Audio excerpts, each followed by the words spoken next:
We're here with our old friend, Richard Toccato, the Richard Toccato Companies. Now, Richard, you just told me something very important that you wanted me to say, but I don't remember what it was, so can you say it for me? It was something about numbers and percentages and things that I don't understand. This is the best way for loan officers to keep the majority of the revenue that they earn every year, just like a real estate agent. Got it. You know, real estate agents pay what we call a cap in industry. Normally, it's around $16,000 to $20,000, and then after they pay in their commission to reach that for the company, they keep 100% of it. So we're going to do the same thing at Richard Toccato Companies. You as a loan officer are going to pay us a cap of $16,000, and everything else you keep, everything else you earn is yours. So real quick, an example: if you make $200,000 in a year, I'm going to take $16,000 of it, and then you're going to keep $184,000. The traditional model that loan officers work on now, they do $200,000 in revenue, and they keep about $80,000 or $100,000. Really? So this is going to change the game. We're going to do what other real estate firms have been doing for years, but we're doing it on the mortgage broker side. And this is something that's not being done anywhere. It's totally different. Totally different, not being done anywhere else. We're also going to have revenue share. So if you bring loan officers to us, you're going to make money off. You're going to make money from a downline, just like EXP or Keller Williams. Wow. So it's you got to check it out. Just go to workwithrichard.info. It's simple. Workwithrichard.info. See if it's for you. Give me a call. Let's have a conversation. Okay, you want me to try to say it? Yeah, you say it. Check it out. Workwithrichard.info.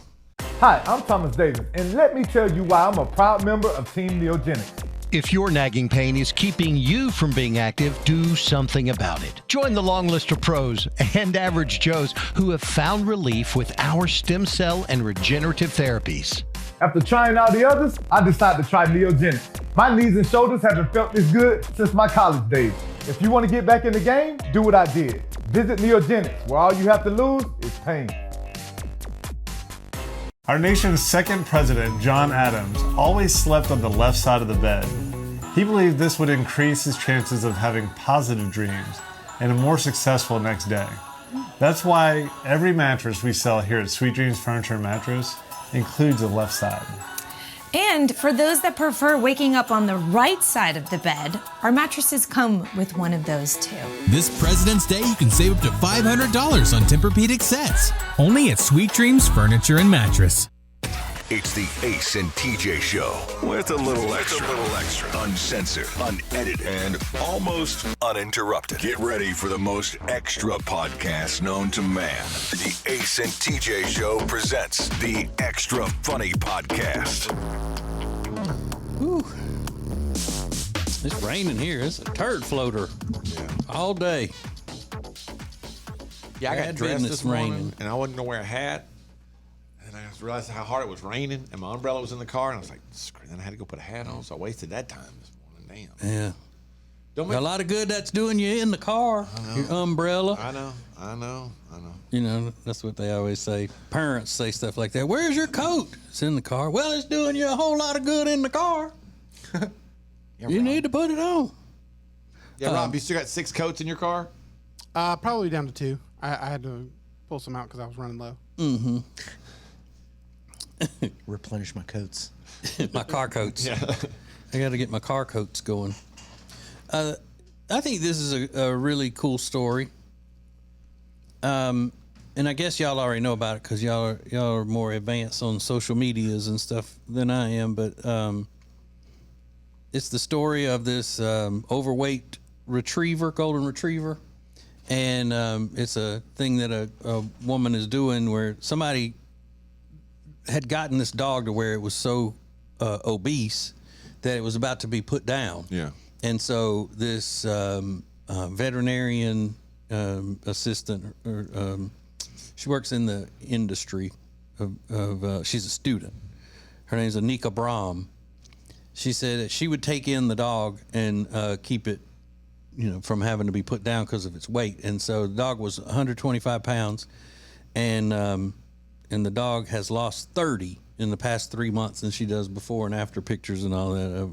And it's really, a cute dog sitting on the scale here, and she takes pictures of it and all that. Now, that's really cool, especially since, this is a dog worth fighting for, Because it's a golden retriever? Well, I mean, it's a purebred. Okay. It's not a mutt and all that. So you would, You would think that you'd go for more, you know, you'd be willing to spend more on it and spend more time and things like that. I'm just kidding. You would think. I'm kidding. Damn. But you don't see, like if you just go to a regular shelter and all that, you don't see full golden retrievers in there ever, do you? Rarely. I've never imagine you would. Yeah, because they're such good dogs. Now you do find dogs in shelters and all that are purebred dogs, and not just pit bulls. There are some other purebred dogs in there. Like the other day, they had this story about, you know, the Uber Eats driver that showed up at the shelter to deliver food, and his little girl was with him, and they found a dog while they were there delivering the food, and they bought it, and it said it was a black and white pit bull mix and all that. And I'm thinking, well, aren't all shelter dogs pit bull mixes of some type? It always seems like those are the only ones that I ever see. It's a lot of them. Not that you shouldn't get them, but I'm just saying there are a lot of those, but I don't see many golden. The shelter sites and all around where she lives, because you know, she wants to get a dog and, you know, has to talk herself out of it. And she'll send them to me like, look how cute, and they are. But I mean, there are no French bulldogs ever at the shelter, or like I said, golden retrievers. You'll see huskies every once in a while. Yeah, Malamutes. And that's a lot of times because people don't know when they get one that how much, you know, you got to pay attention to the heat and all of that stuff. Believe it or not, that dog that was bred to pull sleds is not happy in your studio apartment in the city. Right. Like, who would have seen that coming? Yeah. in New Orleans. Yeah, right. Subtropical climate. Yeah, so you see those every once in a while. Yeah, I mean, I always look at those dogs and think, God, they must be burning up. Because you can't shave them either. You can't shave a husky, can you? No. You're not supposed to. Like, you're not supposed to shave your dog, Riggins. But does that keep a husky, though? Your dog doesn't get that overheated by having the hair. No. Is that the same with a husky? Yeah, I mean, that double coat kind of insulates them and keeps them cool in the summer and warm in the winter. But the huskies also want to work a lot harder. My dog's not exactly LeBron James, an athlete. But that's kind of the same thing with the husky. My son Kate has a husky and loves it. And this is kind of the same thing. It doesn't overheat in the summer because of that same weird thing where what keeps him warm in the winter keeps him cool in the summer. Mm-hmm. Yeah, I just don't think that. You know, that's kind of like when people say, "Yeah, in the summer I wear a long sleeve shirt and it keeps you cooler because you sweat in and then the wind blows and then you're cooler." And I could never make it to that first part. I wouldn't be able to do it. Yeah. you know, hand me that hoodie. You know, before I go to the beach, I'm gonna wear that to the beach because that's gonna keep me cooler. I could never ever do that. But you do see those guys all the time out, like doing asphalt work and everything. Mm-hmm. They're wearing long sleeve shirts. I always figure that's because they're not used to America's climate yet, and that it's a lot cooler here than, you know, maybe where they were raised. They're actually freezing. Yeah. It just Teeth like, oh my teeth are God, chattering. it's freezing. You know, because I mean, what's the average temperature in, like, say, Kenya? It's a lot higher than it would be in North Carolina, right? Probably, I would imagine. I don't know, but I just know that that makes no sense. Well, maybe because I don't sweat enough to get to the cool part. There was a guy that used to come by my brother's filling station when I was a teenager. My brother owned a gas station, and he had like a lot of the city employees who were on street crews and things like that. Not the ones fixing the roads, but the ones that would go and, you know, clean up. You know, people would put branches and limbs and stuff out, and they would go get all that kind of stuff. Well, this was an old guy, and he swore by that, you know, rule of, you know, it's cooler when you wear long sleeves, and he would wear a regular t-shirt or t-shirt underneath coveralls, but not insulated coveralls. He wasn't that crazy, right? But just regular thin coveralls, and he stunk like hot garbage. I mean, you know, when you walk by the dumpster at school when they've been throwing out all the milk cartons and everything, and it's in the middle of I was like, oh no, he's gonna come in. He's coming in because I was a teenager. I was like, is this stinking old man? But I'd rather be hot. Would you rather be hot or stinking? Hot. Yeah. Hot. Yeah. Yeah, I'd rather be hot than stinking. Especially if you're going in somewhere knowing you're stinking. You're around people and you know you're stinking. But I wonder if he knew. That's what the thing was. Most people, if they know they're stinking, they'll warn you. And they go, oh, hey, I just worked out. Don't get too close. And I would hug you, but I'm sweating.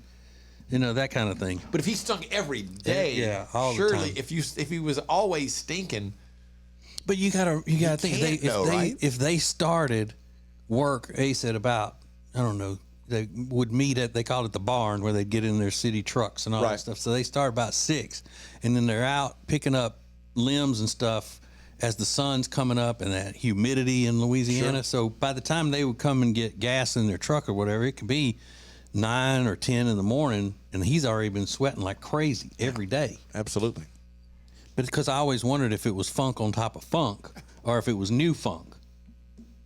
Yeah, he probably didn't wake up and take a shower before the day started. He just woke up and went to work. Yeah, but was he take a shower before bed guy? Surely he was, right? Yeah, he would have to be. You'd have to They'd be. have to condemn his house. It was terrible. Because I just remember, the last manual labor job that I had before being in radio, doing mobile home repair. And I can't imagine after putting double wide together all day or doing, mobile home coating and sealing and all that kind of stuff. I can't imagine not taking a shower first thing when I came in. Yeah. Stinking. I mean, it was just like, it wasn't even a BO smell. It was just like a sour kind of smell.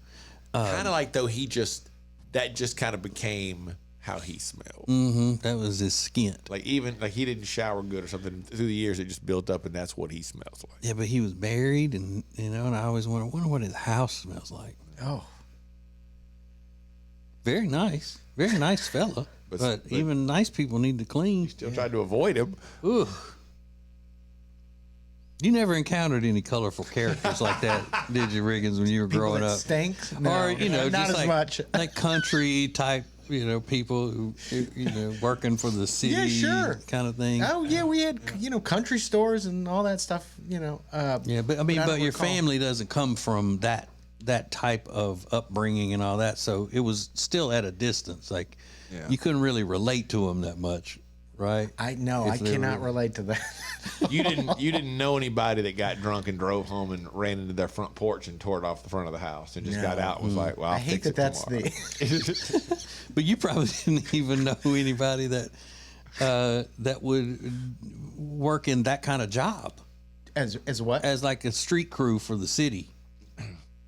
Yeah, I don't know. No, I don't know. What did you do for summer job? You worked at the grocery store? Yeah, worked at before that it was like a little snack shop at the pool. Oh, at the pool. Oh. The community pool? Oh, yeah. Well, aren't you fancy?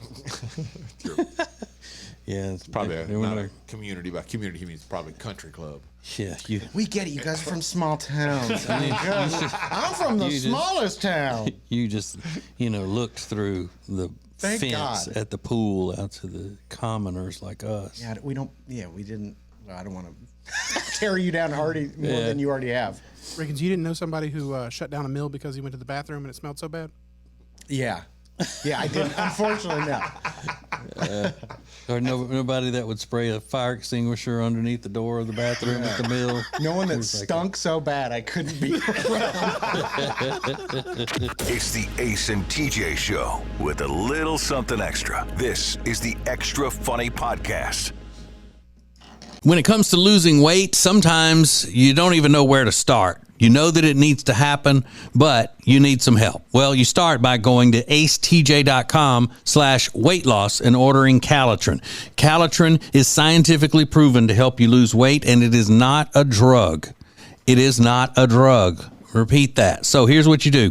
You go to acetj.com/Calitrin, order 3 months, and then you'll get 3 months free. 4 months free. That's how it works with Calitrin. Winter is here, which means you're just going to stay inside and not do anything fun and exciting, right? No, that is wrong, because this year you're going to go to acetj.com/Gaston and see all of the incredible things that you can do right now in Gaston County.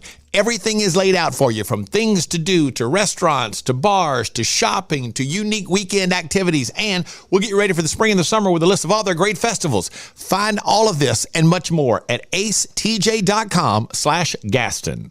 If you're so frustrated because you're having to run around all the time, you're so busy, you feel like you're not getting your family something great to eat, then you need Culver's. It's the perfect thing for you. Always made to order, fresh, hot ingredients all day, every day. And not only do they have the freshest ingredients all day, every day, but they are a part of the community. They're proud to be a part of the Indian Trail community, where they're under new ownership. Belmont, University area, Salisbury. Make them a part of your daily routine. Make it your new neighborhood spot. Short waits for the freshest food in town. Get details at acetj.com/Culver's.